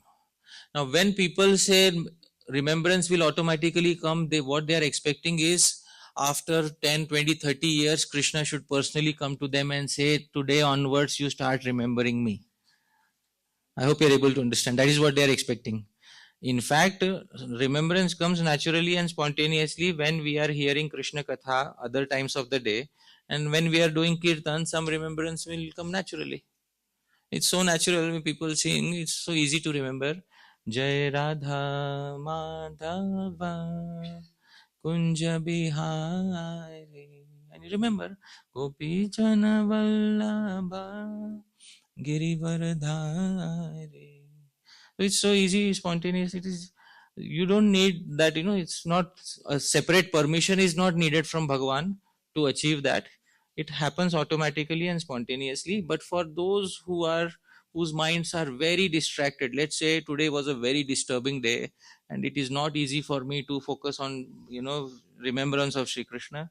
At least the least that they can do is focus on the sound vibration. That's all.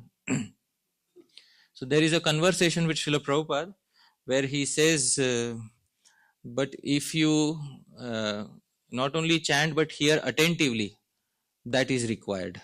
That is where I'll try to pull out that particular section where Srila Prabhupada says that.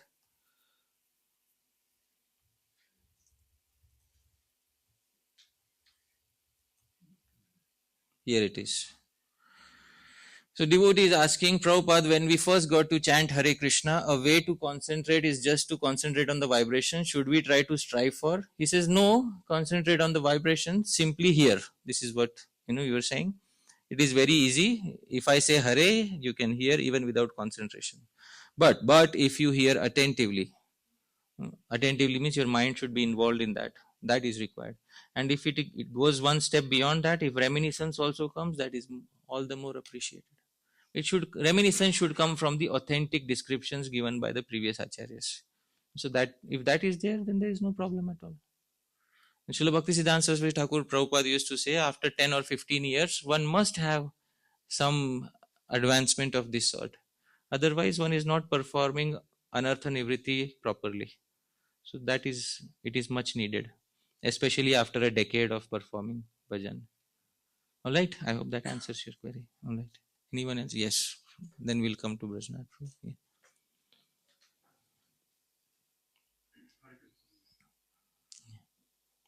Hare Krishna Prabhu, thank you so much for the presentation. Yesterday you've made a statement that prema, or affection, is the salt that gives taste to all our devotional activities. And throughout my devotional life, I thought that smaranam, or remembrance, is the thing that gives quality to our devotional service. So for example, I know when we're washing the temple floor, we're thinking about Krishna, and then that's how I understood was a quality service. Or when we're doing japa as well, that when we think about Krishna, that's quality japa for me. So could you say a couple of verses? Therefore, I said I am on the Smaran side, I really want to, International Society for Krishna Consciousness. Prabhupada could have named it, International Society for Chanting Sri Krishna's names, something like this. But no, International Society for Krishna Consciousness. So actually, if you look, if you consider it, the subject matter deeply, unless the mind is not there, you're not really doing anything properly. And therefore, this verse was quoted by Chaitanya Mahaprabhu. Paravyasanini nari Vyagrapi griha karmasu Tadeva svadayatyanta Navasangarasayanam. Prabhu, you only read the translation. You have the mic with you. Please read the translation. If a woman is attached to a man other than her husband, she will appear very busy in carrying out her household affairs, but within her heart she is always relishing feelings of association with her parama. So, what is the main element that is involved here? Smarana. This is Chaitanya Mahaprabhu's verse. So, that is what we need to do. Don't let the temple authorities know you are thinking constantly of Krishna.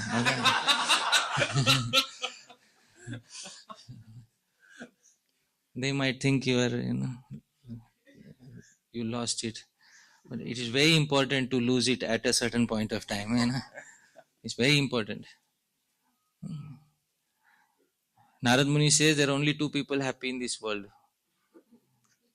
One who is crazy and one who is crazy. One who is crazy in the material sense and one who lost his mind in Bhagavan. And everyone in between is suffering in the world. So, select your crazy, dear devotees. So, this is what it is actually. If you meditate deeply about it, you actually live in your mind most of the time. So, might as well investing yourself in Krishna consciousness is 90% of it is investing your mind in Krishna consciousness. So, might as well invest your mind like this verse is. So, I hope that answers your query. All right. Yeah, Brajnath Prabhu, you want to say? Yeah, very beautiful presentation. And the fact that we are discussing Kirtanam and Smaranam, as far as my own personal journey and understanding that without proper Shravanam, we cannot enter proper Kirtanam, what to speak of proper Smaranam. Yeah. So Shravanam is emphasized again and again in Bhagavatam, in the Jaiva Dharma, especially in the last chapter. Srila Bhaktivinoda Thakur explains the graduation of obtaining sampati or perfection. And it starts with Shravanam, and then it enters into Varanam or acceptance, and then Kirtanam becomes prominent and auspicious. Wonderful. See, the Acharyas have given various frameworks that, first happens Shravanam, then comes Kirtanam. And the frameworks are all assuming one thing, that the Jiva is brand new on the path. That is what the frameworks are assuming. That the Jiva is brand new on the path. So, first comes Shravanam, then will come Kirtanam, then Varanam. And if the Jiva has made progress in previous lives, the Jiva may not fit in a framework made by an existing Acharya. So that is also possible because the Jiva has already done his Shravan, Dasha in previous lives.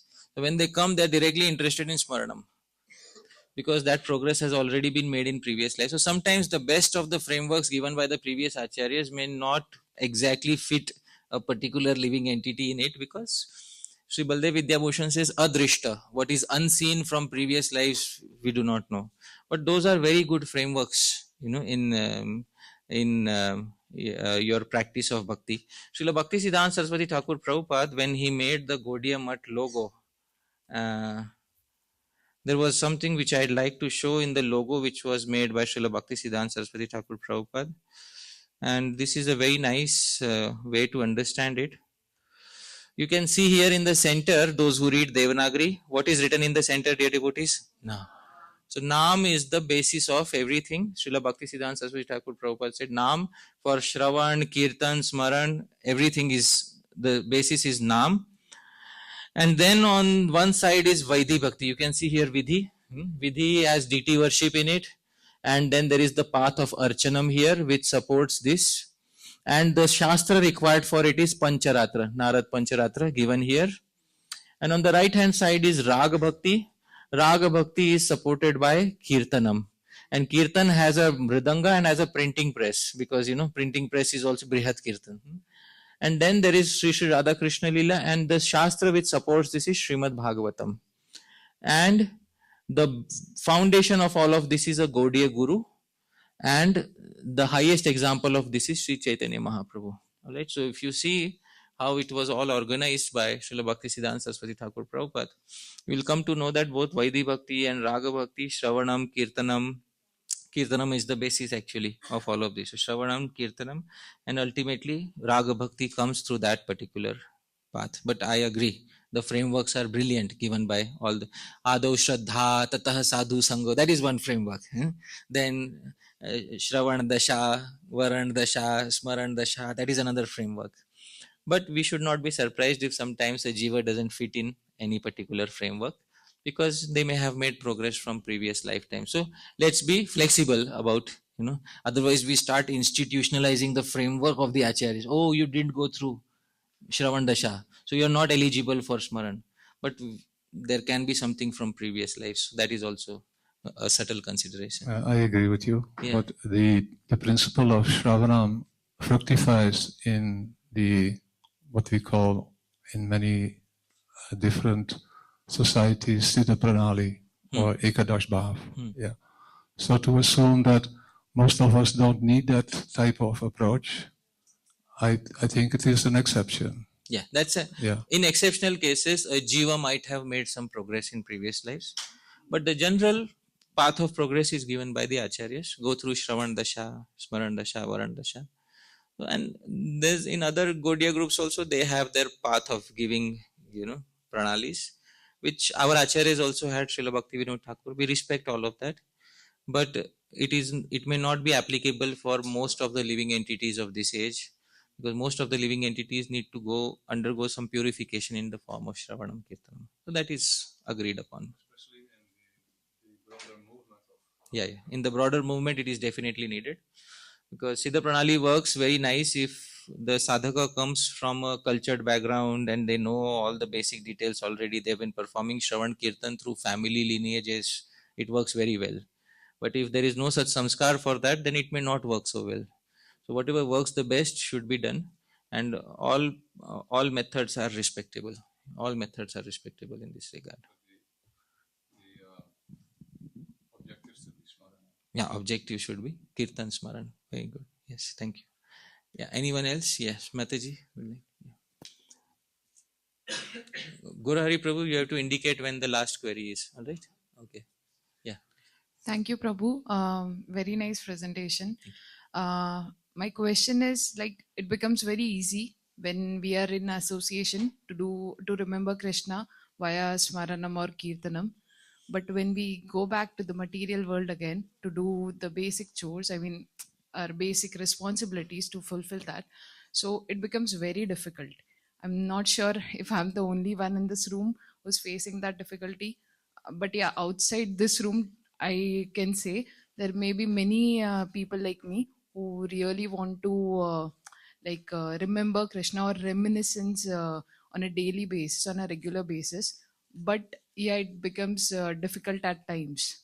So I'm sure many might have gone through that and achieved, or you also, you might have gone through at some stage, and now you are at a stage where you reminiscence on Krishna on very easily.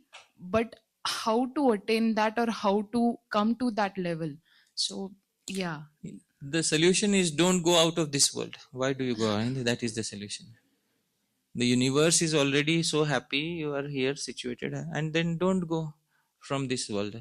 You have to create a universe of yourself in which your Smaran is there always with you. But to create a universe, you'll have to become Lord Brahma of that universe. And there's a verse in the Agni Puran which says, Apare kavya samsare kavireva prajapati.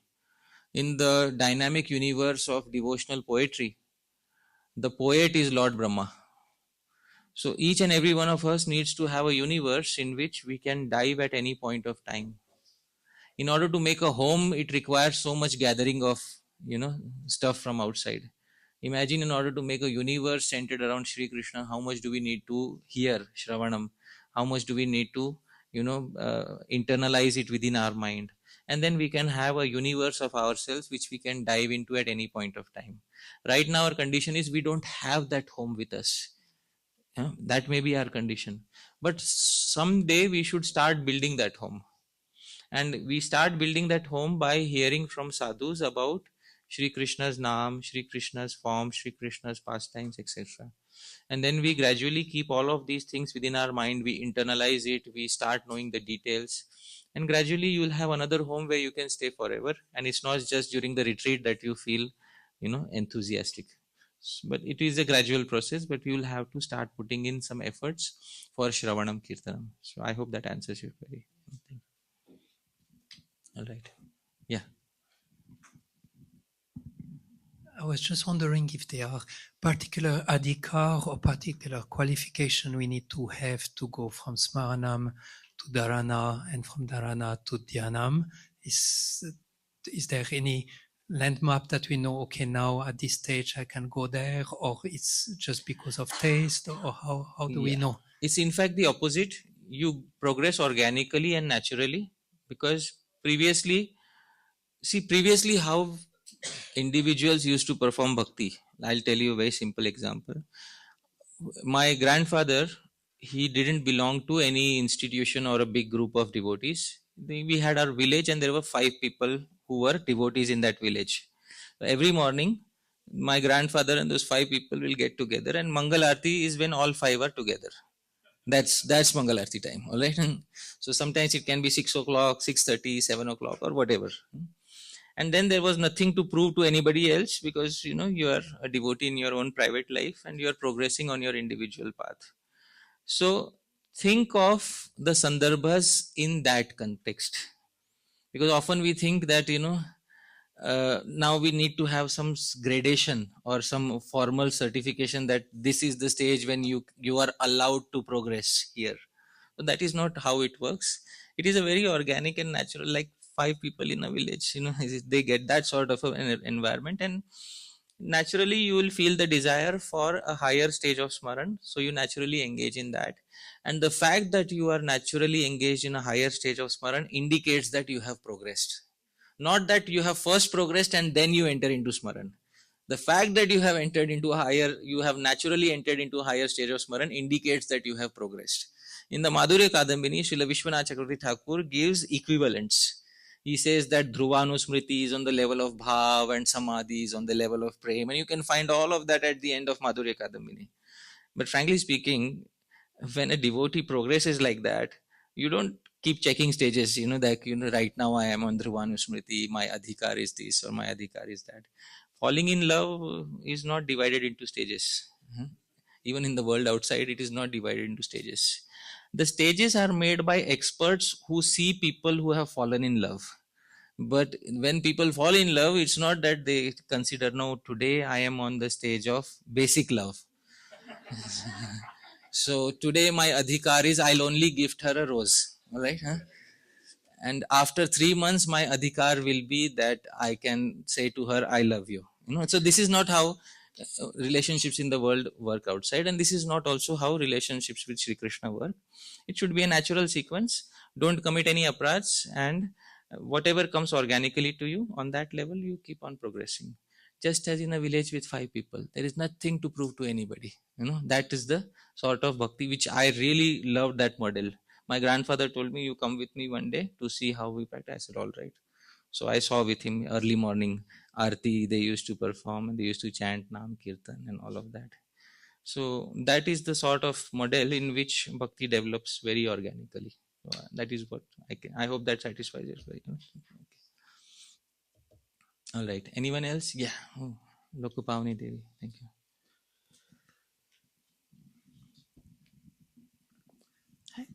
Yeah, Hare Krishna. yeah. Thank you so much for your lecture and for all the questions.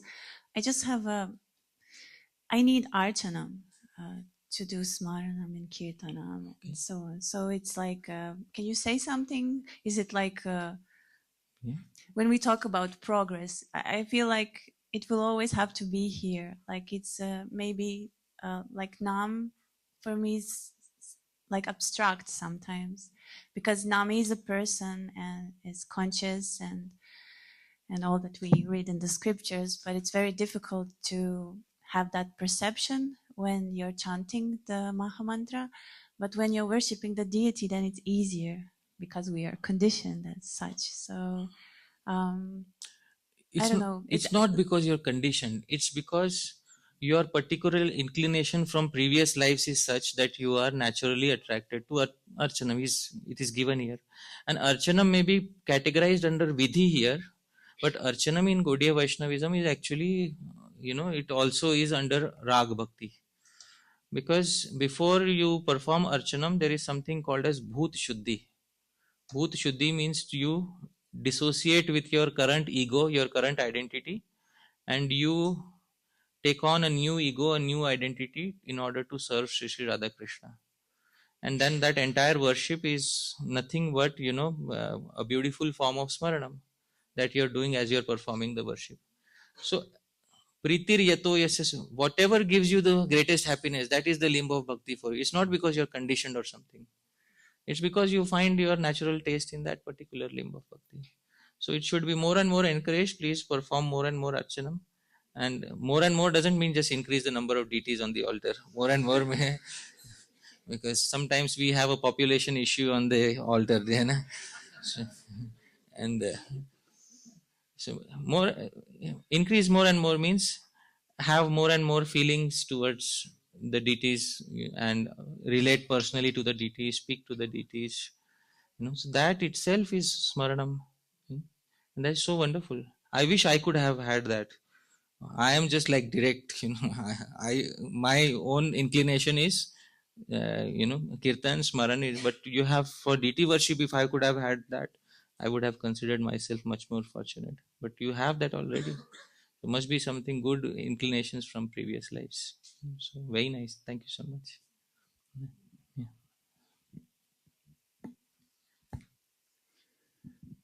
Hare Krishna, Hare Parshad Prabhu, thank you so much for your enlivening lectures. Very grateful. When you were speaking about Bhakti Abhas, I was wondering, I remembered the verse Atashi Krishna Namadi, where it said that with material senses we cannot appreciate Krishna's name, form, qualities, and pastimes. Is Bhakti Abhas experienced with spiritual emotions? And what is the dynamic of developing spiritual emotions? Because in this verse, it says that when one awakens to Krishna consciousness and engages in service, then gradually he comes to understand Krishna. Yeah, the thing is, Bhakti Abhas, and you quoted the verse, Atah Shri Krishna Namadi na bhaved grahyam indriya. That Krishna's name, form, etc. cannot be grasped by the material senses. But seva unmukhe hi jihva adau, seva unmukhe, when you become inclined for seva. And that is when Nam descends on the senses.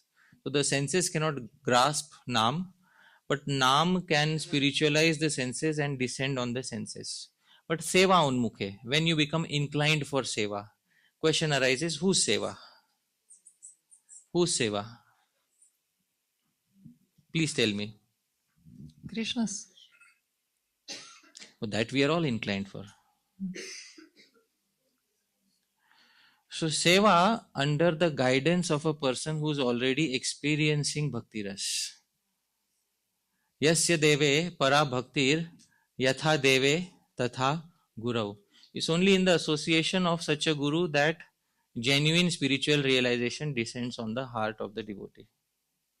So it comes from the heart of a devotee to the heart of another devotee. I was quoting Bhakti Rasamrita Sindhu when Jai Jagannath Prabhu asked the question about bhav abhas. See here, again I'll repeat the verse. Hari priya janasyaiva prasada bhara labhatah bhava bhasobi sahatam bhavatvam upagacchati. Only by the mercy, the great mercy of a devotee, does one finally attain that true experience of Krishna Nam, Krishna Roop, etc. In the commentary, Sri Mukunda Goswami says, Eva Karaha. Can you see Janasya Eva? Here is Janasya Eva. Only by mercy of the Guru. Eva Karaha Sadhana Abhiniveshadi Vyavartakaha. It removes the possibility of progressing by your own sadhan bhakti. It removes the possibility of progressing by your own sadhan bhakti. So Eva, Hari Priya Janasya Eva. Only by serving under a Shiksha Guru or a Diksha Guru. Ideally, the Diksha Guru acts as the Shiksha Guru. Only by serving under a Diksha Guru or a Shiksha Guru who is able to immediately give that particular flavor in the heart of the disciple. Then you will have direct, and you will not have any doubts whether it is genuine or not genuine. Because you will see the Guru having those symptoms, and then those symptoms will also rub on to your heart. So, Eva Karaha sadhan abhiniveshadi vyavartak is very important to understand. By our own sadhan, 20 years may pass, 30 years may pass, and nothing is happening. But a small amount of contact with Hari Priya Jana, a small amount of contact with somebody who is genuinely dear to Bhagavan, that will make all the difference in the world. You know, sometimes some gems are hidden in just small snippets of the commentary. This is one such. That only by associating with the devotee, not otherwise. Sadhana Bhiniveshadi Vyavartaka. By immense absorption in sadhan, it may not happen like that. So it's way seva unmukha. When we are inclined to seva under the guidance of that person who has already achieved it, that will make all the difference in the world. Thank you so much. But just in technical terms, when you speak about bhakti abhas, it's experienced with spiritual senses? Yeah, and abhas also carries some sense of the spiritual. Bhavabhas is also carrying some sense of bhav. You can't reject it as completely material, because bhavabhas turns into bhav, which means that it has to have some semblance of bhav. And they are very fortunate. Let me try to find if there is something else which Rupa Goswami says. But they are very fortunate, those individuals who even experience even a semblance of this bhav. And gradually it will turn into genuine bhav. So obviously, even if you are having bhavabhas, you are very fortunate. It's very fortunate. We should not look upon bhavabhas with suspicion. But we should try to not exhibit it in front of a general audience. We should try to suppress as much as possible. If we have some feeling which overcomes us, better to go to another room, or not display it in front of all people. But it is a symptom of great good fortune that one should not look upon bhavabhas with suspicion in general. Right? Thank you so much. Thank you. Here? Okay. One last. All right. Anyone who wishes to ask one last query? So, yeah. Hare Krishna. Thank you so much for a wonderful class. Coming back to the logo which you showed, where it is written Nam, surrounding that there are 6 triangles. Yeah. So something is written, I couldn't see. Those are the 6 Aishwaryas of Bhagavan. Okay. Aishwaryasya Samagrasya Viryasya Yashasa Shriya Jnana Vairagya Shannam Bhaga Itingana. It's taken from the 6 opulences of Bhagavan. Yeah, here Shri is written. Yes. I could Here Virya is written. So, those are 6 opulences of Bhagavan. The resolution is not so proper. So there are 6 opulences of Bhagavan there. Thank you so much. All right. Only one last. All right. Let's give it one last. So we hear Trinadapi Sunicena, that it's very important to be in a humble state of mind, and then we can only chant the holy name uninterruptedly. Can you relate this to Smaranam also? What is the meaning of Trinadapi Sunicena? Many times it is, what is the meaning of Trinadapi Sunicena? Can we put ourselves in a position where we are Trinadapi Sunicena? Is it possible by human effort that we can put ourselves in a position where we are Trinadapi Sunicena? Or does Bhagavan put us in a position where we are Trinadapi Sunicena? Because when Bhagavan puts us in that position, there is no denying that fact. There is no denying that fact. Actually, Trinadapi Sunicha Tarorapi Sahishnu is when Bhagavan puts us in that particular position. And then there is a very nice song in the Hindi language by the Vaishnava poet from the Pushti Marg, Shri Surdas. It says, Hare ko Harinam. Harinam for he who lost everything. And there he quotes two examples. One example he quotes is of Gajendra, where Gajendra fought for so many years on his own strength, but he could not chant Harinam because he had faith in his own strength. So he couldn't, it's not Trinadapi Sunicha Tarorapi Sahish. When Bhagavan took away all his strength from him and is about to lose and is fully exhausted and the family members have gone away, there's nobody left to support him. Hara hua, completely defeated person in the world. And what is the last shelter of the defeated person? Trinadapi Sunichena, Tarorapi Sahishnuna. And Draupadi is the second example he gives when she is bought in the assembly of the Kauravas and she still holds on to her sadi and she tries so many things to save her and nothing works. And finally, when she loses everything, that is when Trinadapi Sunichena, Tarorapi Sahishnuna. And at that particular moment, she chanted Krishna's name, Amanina Manadena Kirtaniya Sadahari. So usually it's very difficult to be in that stage such as Gajendra or Draupadi 24 hours a day. And it cannot be produced by human effort so easily. But we can try to emulate the qualities of those devotees as much as possible. That is what it is. So we cannot artificially become Trinadapi Sunicha or Tarorapi Sahishnu. It is only either when Bhagavan puts us in such a stage or when we see a devotee who is naturally having those qualities and we learn from that devotee gradually, we may develop such qualities. But otherwise, the best example of Trinadapi Sunicha, Tarorapi Sahishnu are those which are arranged by Bhagavan. And those are, I am giving you a few examples. Draupadi is there, Gajendra is there. And at the end of that poem, he says, Apabal, Tapabal aur Bahubal, Chautho hai Baladam. Surdas kahe, Har gaye jiske sare bal us hare ko harinam. He says like that. So Apabal, your own strength, Tapabal, your austerities, or Bahubal, your physical strength. And Chautho bal, the fourth strength is Dam, money. And Surdas says, one whose all of whose strengths are taken away, us hare ko, that defeated person has harinam.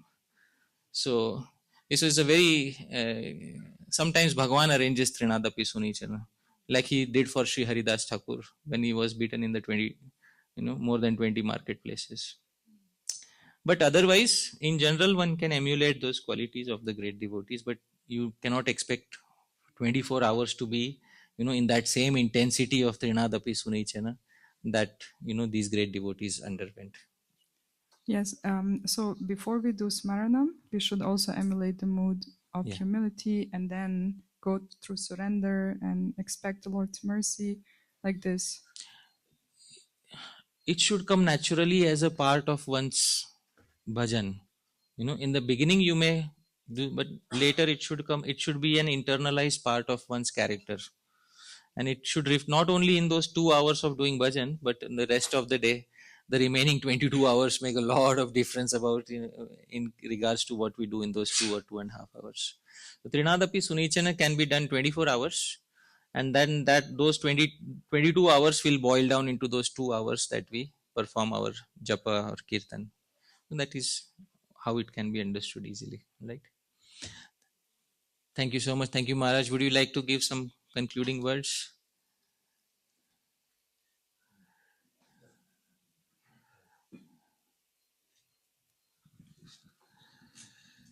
Hare Krishna, thank you very much. And it is, I think we all feel as we are here in this room that hearing is very relishable and very nice also that you bring us always to the direct sources like the Sanskrit and the commentaries and so on.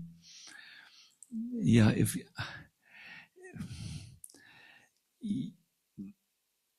since you asked me to say something, I will say something. The best way to never learn to stand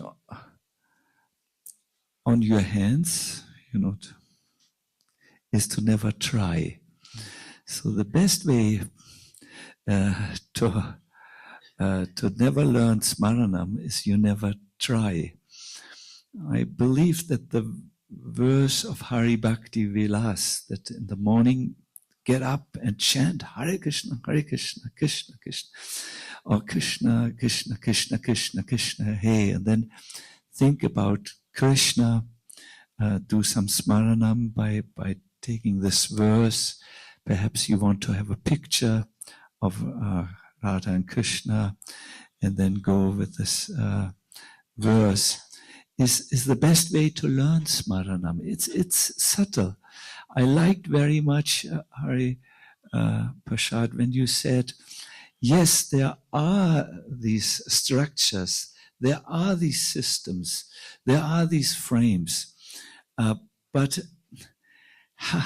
you have to fly, and your flying will look a little bit different than the flying of your neighbor.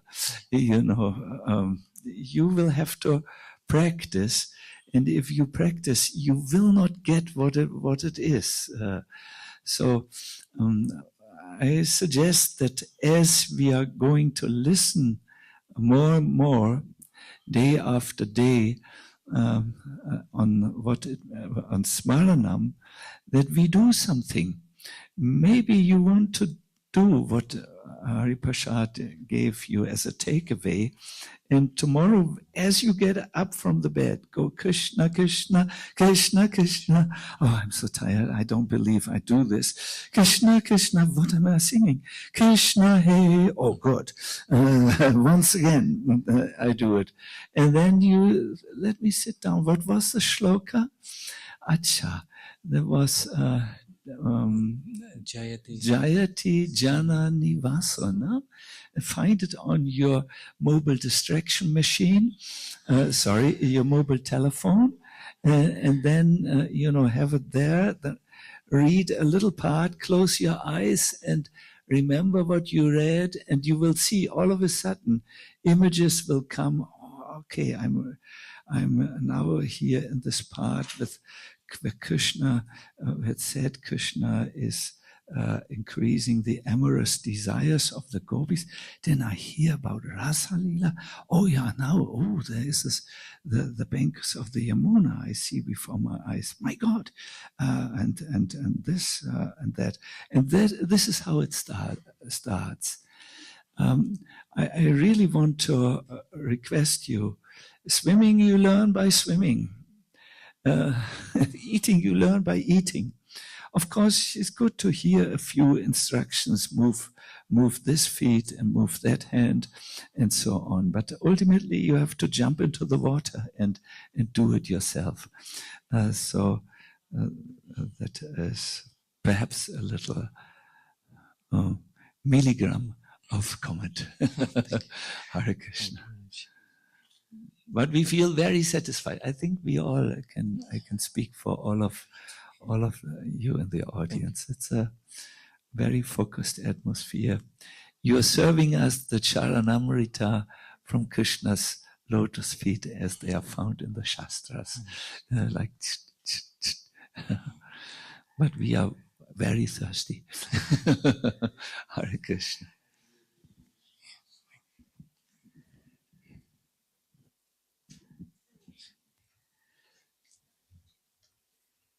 So, dear devotees, now it's the end of the session. We have a little time to refresh, and at 1:30 lunch will be served into the tent. Please take time to relax, refresh, rest, reflect on all what was heard. And there is an optional session with Nilambar Prabhu in the Bar House from 4 to 5. And 5 to 6, we will have Vrindavan Bhajan here in the temple room. And 6 to 8, His Holiness Sachidananda Swami will have his Katha and Kirtan. So take good care, and a big thank you to Hari Parshad Prabhu for giving us so much time and inspiring us very deeply.